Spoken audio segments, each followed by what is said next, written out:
The views and opinions expressed by the guests or hosts of this program do not necessarily reflect those of Divine Mercy Radio, Incorporated. From the studios of Catholic 540 AM, Divine Mercy Radio, this is Meet the Priest. There are over 120 active diocesan and religious order priests in our listening area. Meet the Priest gives you the chance to learn more about these dedicated and interesting people. Hello, fellow disciples. Welcome to Meet the Priest, the program where we introduce you to the priests who serve, guide, and inspire our Catholic communities across the diocese. I am your host, Mark Barada. Today we are honored to welcome a very special guest, Father Daniel Rolczynski, Assistant Chaplain of Catholic Campus Ministry at NC State University. Father Daniel is a member of the Legionaries of Christ with a rich background in youth and university ministry, including 8 years as chaplain, I'll let him say it, at the Anahuac Mayab University in Mérida, Yucatan in Mexico. Thank you. Now he brings his mission for evangelization, spiritual formation, and the Eucharist to the heart of one of North Carolina's largest college universities. Father Daniel, welcome to Meet the Priest. Thank you so much. Happy to be here. You are originally from Minnesota. Tell us about your journey to the priesthood. From South Minneapolis, right in the Twin Cities. So I don't know what you think when you hear Minnesota. You might think a country bumpkin or something. I was very much a suburban city slicker profile. 10,000 lakes. 10,000 lakes. The summers are great there. Long days, lots of time outside, great parks. But grew up in a Catholic family. And, I think a big thing was that in my home parish growing up, we just had a priest who was just a very happy priest, and he really transmitted joy in what he did. I hardly saw him outside of Sundays, right, when we would go to Mass. But there was definitely, I think his witness sowed seeds in my heart. We actually have a couple priests in my family, apart from myself. On my mom's side, my grandfather's older brother was a priest, and my mom's brother was also a priest. They've both passed, but you could say I'm third generation of priest on my mom's side of the family too. I never thought that had a huge influence on me, but thinking about it, it probably helped just to take some of the maybe taboo fears of the priesthood away. It was something that was normal, that was part of our family, and that probably made it easier for me as I was growing up and finishing high school and discerning my vocation. So at that time, I was 18, finished high school, didn't know what path my life was going to take. And I was very concerned about that. And I was asking the Lord for light, and I was not receiving answers right away. But it was something at the forefront of my mind, because obviously I didn't want to go to college and rack up debt to then feel a call to the priesthood, or vice versa, right? So I did a year of volunteer work after high school with the Legionaries as a layman, a young man. And during that year, I did indeed feel the call. And so when I was 19, the year after I finished high school, I joined the seminary. And that's what drew you to the Legionaries of Christ initially? Yeah, I got to know them during high school. I went on some summer camps, weekend retreats, had like some spiritual counseling with them, and they really came into my life at a very important time, right around 9th, 10th grade, which, as you know, is a age when your world is kind of opening up, and all the good stuff that I received from my parents was at risk. I could have chosen different paths, and their presence in my life in those years affirmed, kind of from an external source, the convictions that my parents had wanted to instill. So that was huge. You were one of 36 ordained in Rome in December 2016. More than 3,000 people, including your parents, were in attendance. Recall that day for us, if you will. Yeah, it was a beautiful day. I was studying in Rome for 4 years before getting ordained there. And so the years that I was studying there was very beautiful, because you'd see the ordination classes ahead of you getting ordained, And then you'd hear their stories and their experiences, and probably like many things that are a big deal in our lives, you'd hear about guys, sleepless nights before ordination. I slept like a baby. I slept soundly. It had been 11 years of preparation for that day. So I don't know. I understand the nerves, but at the same time, it was like my mind had been made up for years, right? So it wasn't like I was afraid of arriving to that day. I couldn't wait for that day. It was in the Cathedral of Rome, which is St. John Lateran. I'm sure people have been there. A beautiful, beautiful church. And to come out, so the two main doors of the church, the two front doors there, are actually from the old Roman Senate. They were preserved and put on the cathedral, and they don't often open, but of course for that day they opened. So we processed out, and then we were able to process in through those doors right up to the front of the church. And then they closed them behind us once the cardinal came in, who was going to ordain us. So it was just, as we came out, I just remember thinking to myself, wow, I've been to this church so many times. It's so beautiful. Like, the beauty of that church struck me in a particular way that day. And I don't know, maybe one idea from that mass or one experience was, I compare it to when I was in 5th grade or 8th grade or middle school, and I was passing notes with my friends in class at school. We were passing notes to each other, hoping that it was unbeknownst to the teacher, of course, because that was illicit behavior. But I remember one time passing something to my friend next to me and looking up, and the teacher was looking right at me. Like, he saw the whole thing. I was totally caught, and with the hand in the cookie jar, so to speak. And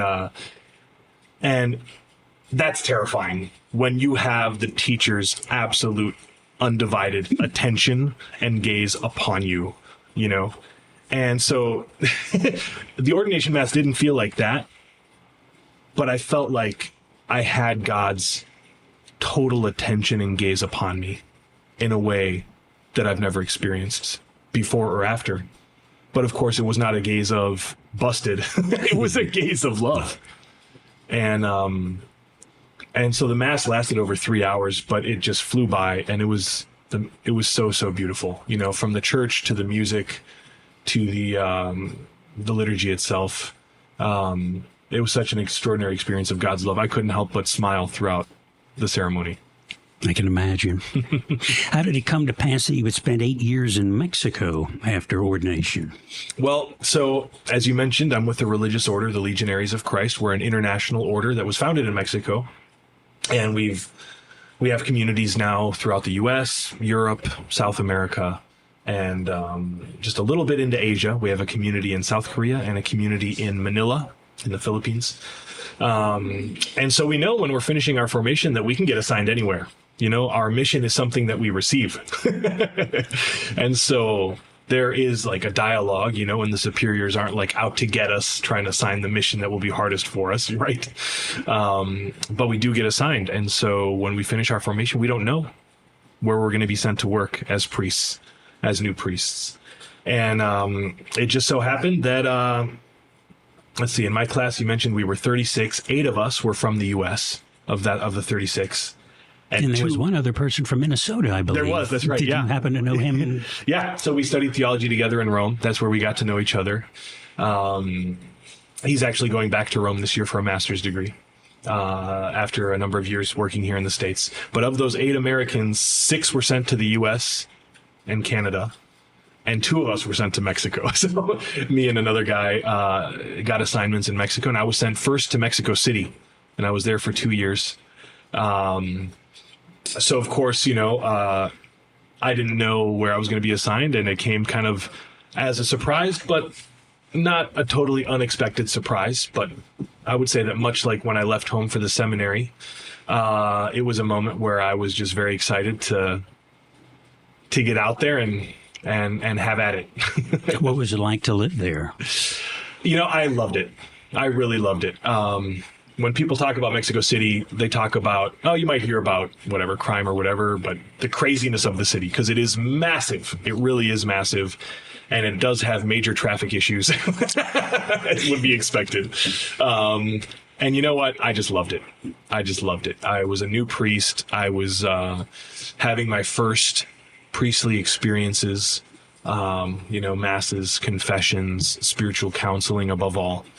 And the people there were so great. The food was wonderful. I had, a wonderful community of priests that I lived with and got along with. And I have nothing but great memories from those 2 years in Mexico City. The Legionaries of Christ have a noticeable presence in this diocese, obviously, particularly in the Triangle area. What transpired to bring you back to the States and to North Carolina? Well, I was a free agent and I got signed. So they made an offer I couldn't refuse, right? No, so every, in our order, the way we kind of operate is we're typically assigned for 3-year missions. So the mission I had in Mexico City, I was kind of an assistant chaplain to another priest who was running some youth work. And so it was very much like a position where you don't have too much responsibility and you're able to learn.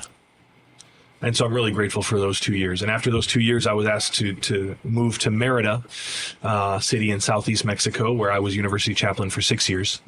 But as I said, it was 6 years, right? So that was one 3-year assignment. And then I was renewed for a second 3-year assignment. And last summer, I was up for assignment again. So I could have renewed again for 3 more years there, which was actually very appealing to me. I would have been happy to do so. But I also knew that it was a very real possibility that I could be reassigned elsewhere. And it just so happened that here at NC State, Father Josh is running the ministry, and they were looking for a second priest for the ministry, and they wanted one who had experience with universities. This is as far as I know, and who spoke English. Right. So while I was south of the border, I had not forgotten English. And so I think a request was made. Hey, is Father Daniel available to come back and help us out here? And when my superiors in Mexico reached out, I said that I liked the idea. And actually a big part of that, like I said, it was really hard to leave Mexico, and I was really torn about expressing myself one way or the other. But for the last, I had been out of the country at that point for 12 years. And the idea of coming back and just being closer to home and it being easier to see family, was very appealing. And so that was a big factor when I said that I would like to come back. What did you know about Raleigh prior to your arrival? Did you? Not a whole lot. I knew Duke and UNC and NC State were here. And when they said NC State, had they said, hey, would you want to come back and be chaplain at, I don't know. I don't want to hurt anyone's feelings here, but when they said NC State, that was very appealing, right? Because I love sports. So growing up, I'd follow March Madness and the whole thing.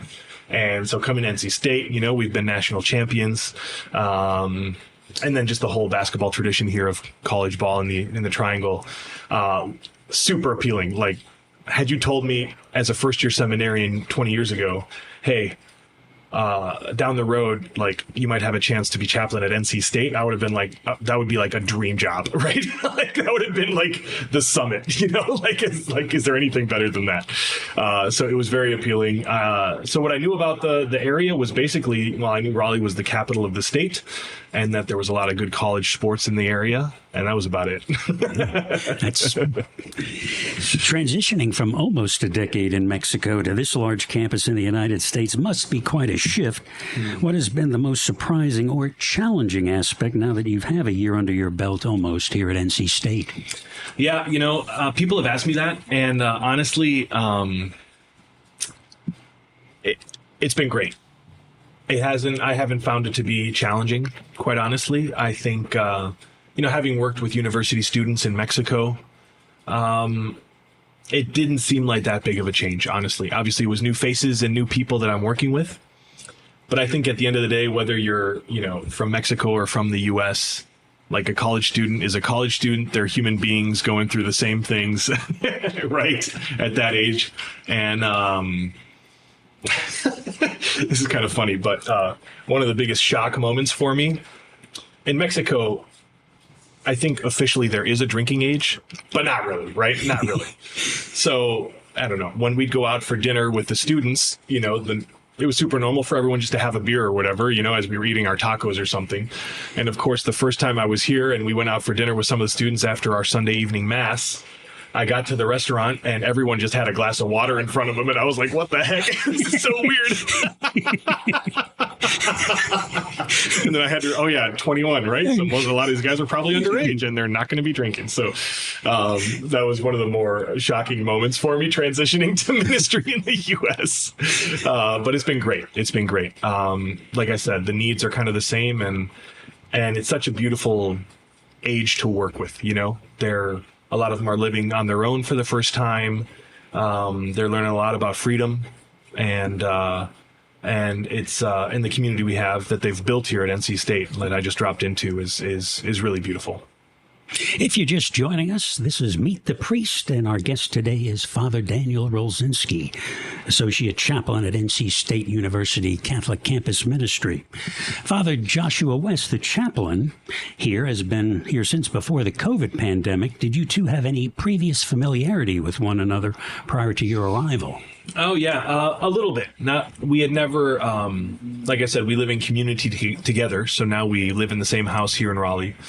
But we had coincided a little bit at a seminary in New York, but he was probably 8 years ahead of me in formation, and so we were kind of on different tracks. So we were in the same physical space, so to speak, but we were on different tracks of formation. So I knew who he was, I saw him around, but we never really did mission together or really coincided in a more profound way. So all the legionaries here in Raleigh I had met previously, even if I had not lived in community with them, but having met them in the past and at least knowing a little bit about them, I felt just super comfortable coming to Raleigh and joining this community of priests. You both, you and Father Joshua, have healthy facial hair. Is there a competition between the two? And perhaps could we have a fundraiser for the Doggett Center and have the students vote on who has the better facial hair, and the other one has to shave it at the end of the day? That's a great idea. I was afraid you were going to say raise money if we shave our beards. I was like, oh, please don't do that. The only competition might be on the golf course or on the basketball court. You both serve a diverse student body here at NC State, 30,000 undergraduate students and 10,000 graduate students. What are some of the spiritual challenges or questions you see most often from college students these days? I would say probably the most profound or pressing thing is, I would actually say that it's hardly unique to university students. I think it's just the longings of the human heart that can be so hard for us to understand, especially when it comes to what is my heart really longing for and searching for, right? Which at the end of the day can only be found in the Lord. And what is temptation and sin? I mean, if we see it from that perspective, it's kind of grasping at solutions that at the end of the day won't satisfy those longings of the human soul and heart. What's beautiful in the ministry here is we have so many students that participate, and I just see such authentic joy in them as they live their faith, as they come to the sacraments, as they're part of this community, as they welcome new students to the community as well. And it's just like that fullness, it can't be faked, and so probably the biggest challenge in college is just the struggles to, who do I want to be? Is this who I really want to be? Do I really believe in these things? And time again, we see students saying yes. It's really beautiful. I find it amazing how the Catholic Campus Ministry here at NC State engages with students. Daily Mass, Sunday Mass, Adoration, Confession, Wolfpack Worship Nights, Beach Day, Service Saturdays, Silent Retreats, and on and on. Truly something for everyone. Yeah, there's a lot going on. And what's beautiful about it is a lot of it is very just student-led, I kind of had to take on, we did a silent retreat in the spring, and I was leading that. but so many of the things we do are student led, so the Bible studies are led by students in large part. We try to accompany them and help them grow in that process. But we had a sports day last fall where we actually got together with UNC and Duke, and we all went to a park south of Raleigh here for a sports day. They were hanging out. The Knights were there at the grill with burgers and hot dogs. And there was soccer and volleyball and football and kickball and all kinds of things. People went for a walk around the lake. I think it was down at Lake Wheeler. And students helped to coordinate that and get in touch with the other ministries. And so there's a lot going on. We have students talking about getting a Spanish Bible study going this semester, which would be super cool as well. We do have a number of students who, are from, Mexico or have, Hispanic background. And while they speak English, a lot of them, probably be a lot of fun for them to do a Spanish Bible study as well, So they come with ideas, and a lot of what we do, I think, is trying just to help them take off, and bring those ideas to fruition. And the Lord's been blessing that tremendously. I particularly, like myself, chats with Father, where both you and Father Joshua are available to chat for spiritual direction, confession, or any other one-on-one conversational ideas, and that can be accomplished via email, text, or phone call. How popular has that been? Yeah, it's been pretty popular. I would say we regularly hear from students that are, looking, they might just have questions about the faith, looking for some answers or explanations. They might be going through, a difficult personal situation, and they're looking for some support and some counsel. But we definitely hear from them regularly, and it might be, they set up an appointment. It might be we're just here in the house and they pop over, and it's when you're here at the house, like you saw it this morning, there's students that just show up and they come and study here, they hang out here, they meet their friends here. We've got the coffee machine, we've got some snacks and things.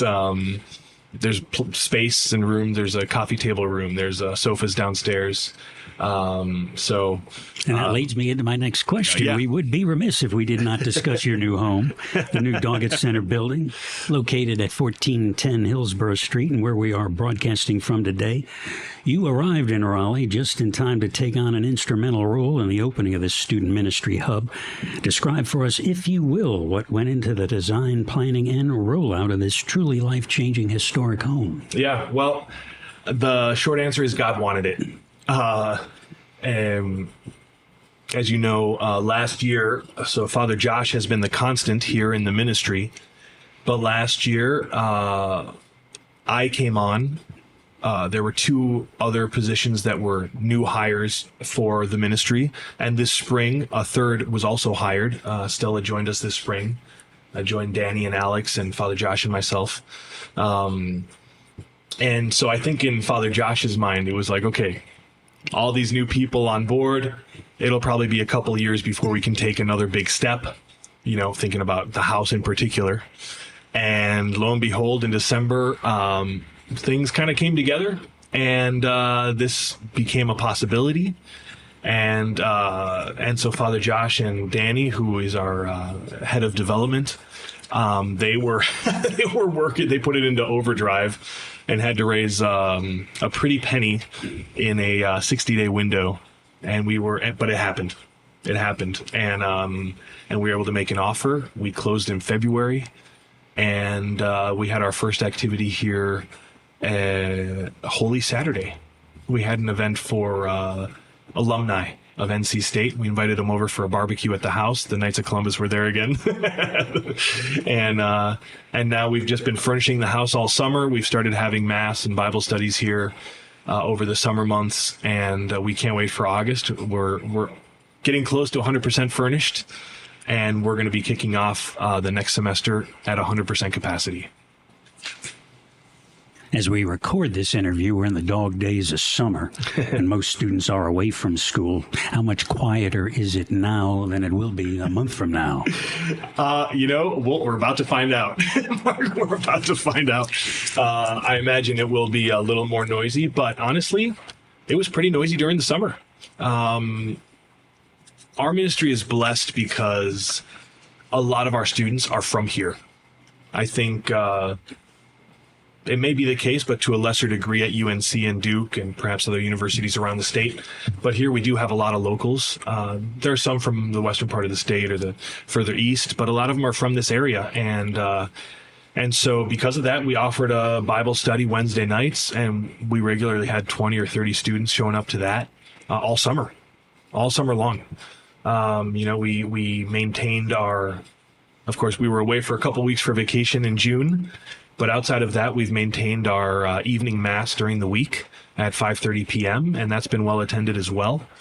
And what was really beautiful, Mart, was during the summer, of course, there are students from here who study elsewhere, but they were home for the summer. And so we even saw these students who are not from NC State plugging into our campus ministry, joining us for Bible study, coming to Mass and adoration while they were home for the summer.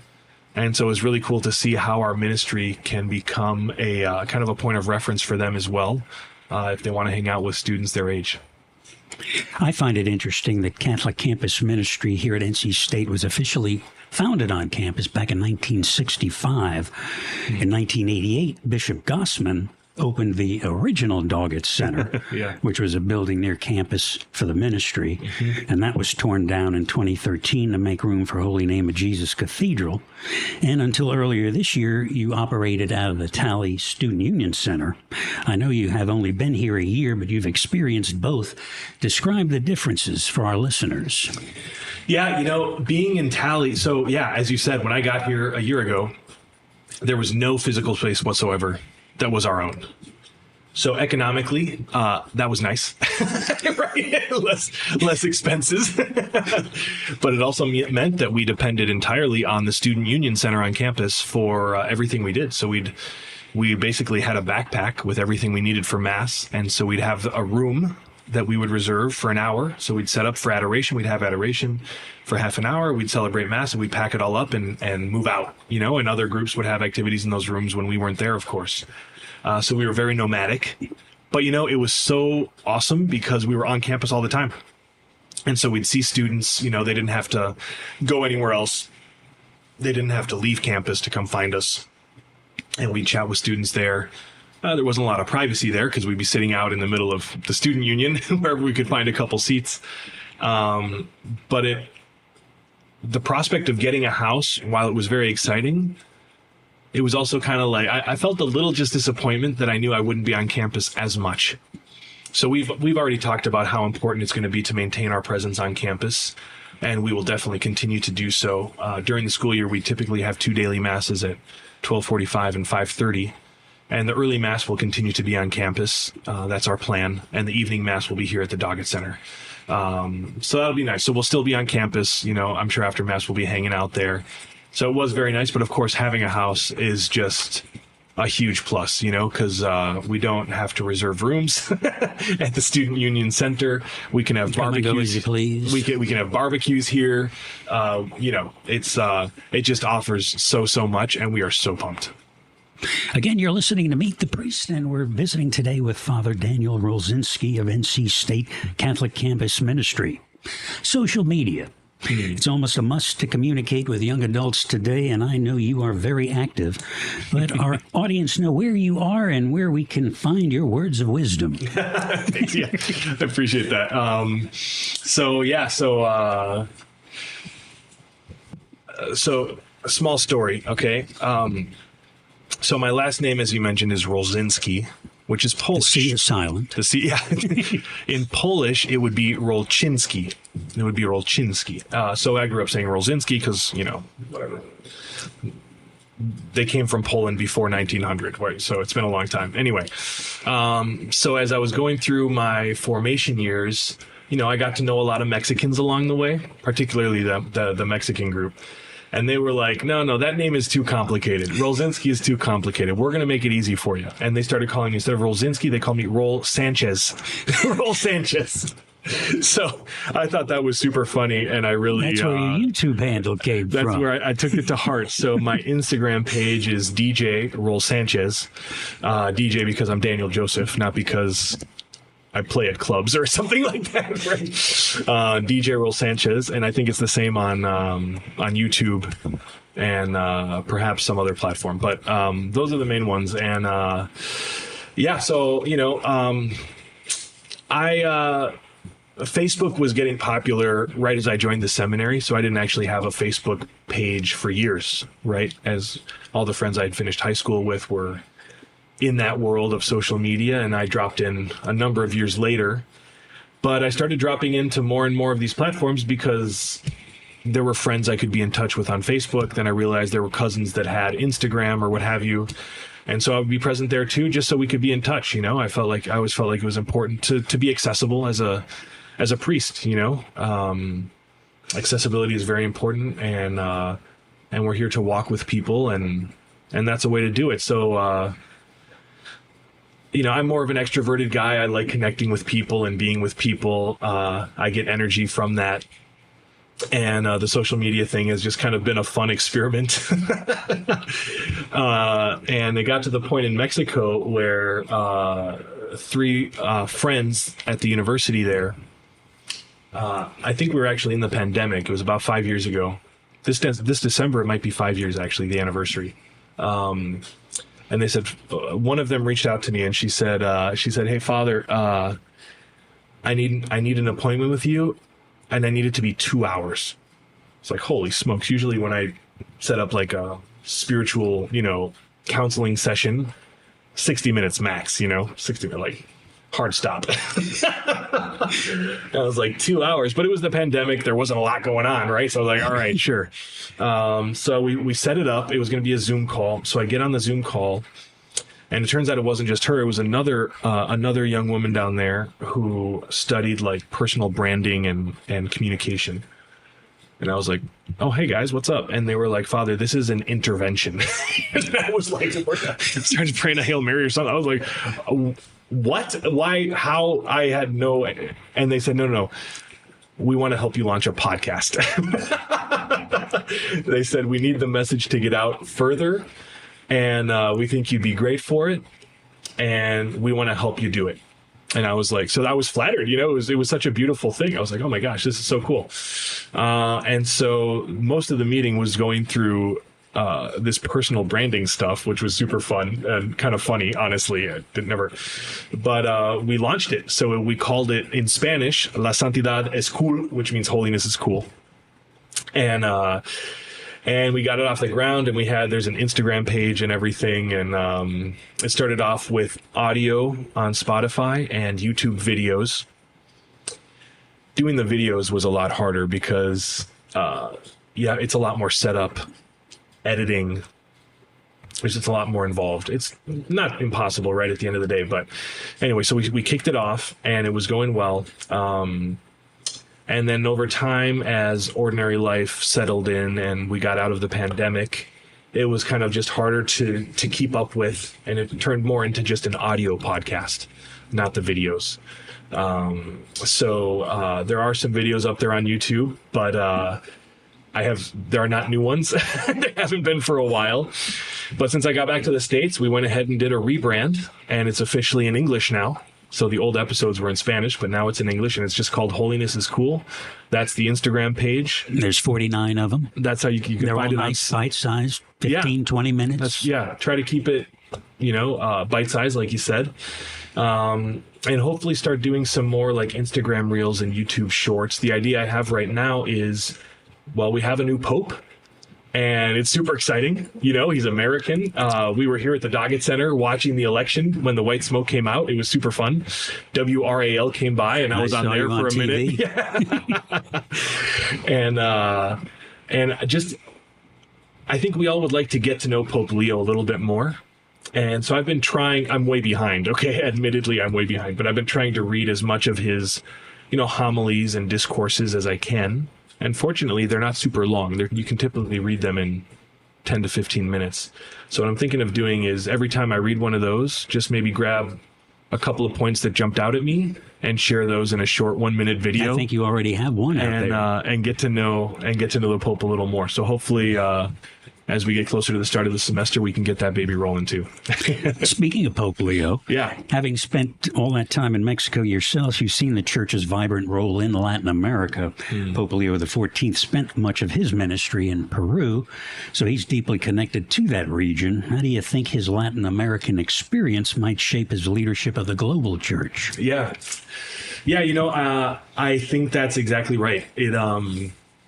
I was in Rome a year ago for the first time since I was ordained, because we had a group of priestly ordinations and I knew several of the guys, and so I was able to go. It was really nice. My first time back in 8 years. And I bumped into a friend of mine who is from El Salvador, but is now studying in Rome in the nuncio school. So he'll most likely be a papal nuncio, working in the Vatican's embassy, reaching out to different countries. And so we met up for a sandwich near the Pantheon. And we were talking about, how, we may have a new pope very soon. And it turned out it was a year later that we did. And we were talking about candidates, who we thought were strong candidates, which is kind of fun, priest talk, right? Man, he's interesting because he's there in Rome, so I felt like he might have kind of more of an inside kind of perspective. And we talked about a couple guys. Prevost was not one of the guys we talked about. He was not. But one of the things he was telling me was he thought it was really important that he thought the new pope would have to be able to bridge two world cultures.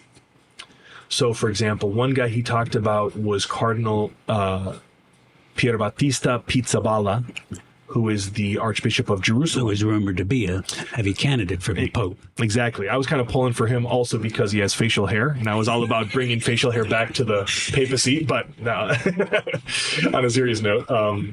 But he was saying, he's Italian, so he's from the West, but he's been in Jerusalem, he's been in the Middle East, region of conflict. And so he thought he could bridge, two kind of world cultures in a very powerful way, right? So at the end of the day, Prevost was not on our bingo card, so to speak, but he does that. He's an American, and he worked in Peru, as you said. And so being able to bridge, two huge world cultures, whether it be Latin America and the West, is a huge factor, right? And it just and speaking Spanish and speaking Italian and speaking English is obviously very exciting, and it allows so many Catholics direct access to the Pope's message. I was just reading today where the Peru is creating Leo's route, and there's 39 stops, I guess, where he had his ministry that they're going to, for foreigners that want to come in, tourists. Yeah. They're taking advantage of it as well. I'll have to see with our students here if they want to go to Peru. That could be a fun ministry trip, swing by Machu Picchu and get to know Pope Leo's roots back there. Now, the new Pope is a Chicago Bears fan. You, on the other hand, pull for the Minnesota Vikings, an arch rival. Have you said a prayer for his taste in football? I'm just... Look, I have not. The reason being the Chicago Bears presently do not pose a threat to anyone. And we're hoping it stays that way. We'll see what happens. They might come on stronger this year. I've definitely heard more about the Pope's loyalty to the White Sox than I have to the Bears. So I'm hoping maybe he's just more of a baseball fan and we can just leave football alone. Otherwise, that could be a problem. There was a family there that just visited that had Chicago Bears paraphernalia on that had a Pope shirt that they ended up, he saw them and he ended up getting the shirt from them. Yeah, I love how they're leaning into that. I hope deep dish pizza places spring up all over the place. I'm all for more deep dish pizza. That would be good. As we come to a close here today, thanks to the presence of the Legionaries of Christ, the Catholic campus ministry at NC State, as well as the one at Duke University, collaborate from time to time. We were blessed to have Father Nicholas Sheehy from Duke on our program earlier this year. Tell us about that relationship and your recent quest to build a school during Mission Maya 2025. That's right. Yeah, it's been super fun. Well, the fact that, of course, this could happen with anyone, and we've actually done... like I mentioned, some activities, including a spring formal dance for our students. We did it in conjunction with Duke and UNC, and we had over 250 students from the three universities at a spring formal in April. So that was really cool. But yeah, like you mentioned, in over spring break, it was actually really funny. So we did a mission trip. They've done it the last several years down to this small, poor town outside of Cancun. When people think of Cancun, they don't think of poor towns. Cancun itself is not. It is a relatively poor town if you go to Cancun proper. When people go to Cancun, and I'm making scare quotes here, they're going to hotels that are usually all-inclusive down along the coast, but that's not the town of Cancun, right? It's a very different reality from that. So we did a mission trip, and it was really funny because we were just starting spring break. I've never seen such long lines at RDU Airport to get through security. I got there and I was kind of like, oh my gosh, they kept it moving. They had all the lines open. So we didn't miss our flight, but we had to fly down to Cancun. So on the way, we had a layover in Miami. So it was kind of funny because it felt like we landed in Miami and dropped off all these spring breakers, and then we caught the connection Cancun, and we dropped off all these other spring breakers, and we went to missions, right? So we saw them all go into a more traditional, shall we say, spring break for the college mind, and we went out to this small little town called Tres Reyes, where they had gone at least 1 or 2 years previous as well. And we saw the progress they had made the year before, where they actually had put a roof on a building that is meant to be a school for the town. And it's a really interesting thing because I think they have a small little grade school there, and the buildings we were working on are meant to be high school for their kids. Because what happens is they finish, middle school, elementary school, and to study high school, they have to travel to other towns. And for the community, that's a point of great concern, because their kids are far from home. They're young. They're not, they're minors still, age-wise. And it's dangerous, And so they very much like the idea, and we support that entirely, of if they can have a high school there, then they can have their kids at home, for 3 or 4 more years as they're going through those years of development. So we had students from Duke and from NC State. Father Nicholas also went, as did I. And it was just a beautiful experience of being in the community there. We would do mass every evening. We'd basically work all morning with the handymen that were on the construction site. And then we'd have a late lunch, and then they would play games with the kids in the town square in the afternoon before mass. And it was just such an experience of joy and simplicity. We did not have AC, and it was warm. And despite it all, we were sleeping. Most of us were sleeping in hammocks because there weren't beds for everyone.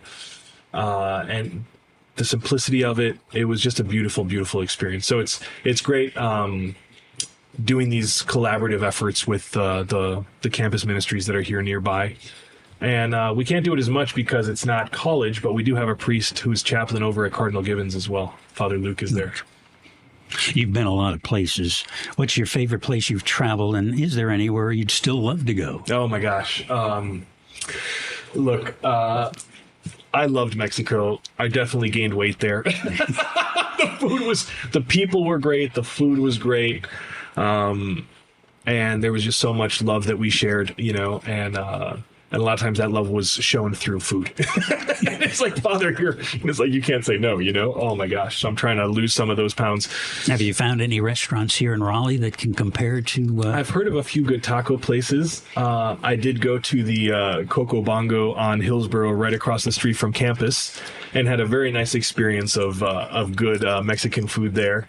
The best food, I always say, that I've had is in Sicily, in Italy. I had, when I was studying in Rome, a couple opportunities to go to Sicily. And for me, that was just another level. That was just unreal. Fortunately, they were just short visits, and so I didn't have an opportunity to gain a lot of weight there, because I certainly would have, I think. But it's beautiful. They have mountains and sea. Italy's like that. Italy is just so beautiful. I had an opportunity to go to Krakow, Poland. When I finished my studies in Rome, I was able to spend a month there right before World Youth Day in Krakow in 2016. And I was really surprised. It's such a beautiful city. Such a beautiful city. There's a park that kind of is like a ring around the old city. There's so much history there. The food was amazing. The people were great. There are churches that are just spectacular. So opportunity to use the name Rolczynski. That's right. That's right. And we kind of saw sites where, John Paul II had grown up and spent time as Archbishop. So that was a place that was really special to visit as well. There's so many places I would love to go for sure. And you're young enough, you may very well see it before it's all said and done. It's just about getting a group of students that want to go too, and we make it a pilgrimage, and off we go. As we wrap up our broadcast, what can our listeners do to support your mission or get involved, be it contributions to the Doggett Center, etc.? Yeah, first of all, prayers. Throughout my 8.5 years of priesthood, I've had so many people along the way say, "Hey, Father, I'm praying for you and your ministry," or for Christmas or for Easter, I'll get a card from someone that says, "Hey, Father, you've been enrolled in a novena of masses at this monastery, for you and your intentions." And so those prayers, I have no idea how much of a difference they make, but I am absolutely convinced that they do make a huge difference. So please pray for us and for our community and for our students. That's the main thing. We're always looking for more. A lot of NC State grads, are in the area, and so we'd love to develop a relationship with you as well. A lot of our prayer support and economic support comes from people that were in the Doggett Center or part of the campus ministry years back and are happy to get to know it. Maybe they have kids come into state now. And so we love getting to know alums of the university who are interested in learning more about what we're doing here, coming by to see the house. And of course, we do need economic support. So if people would like to make a donation to our ministry, they can do that through our website online at catholicpac.org.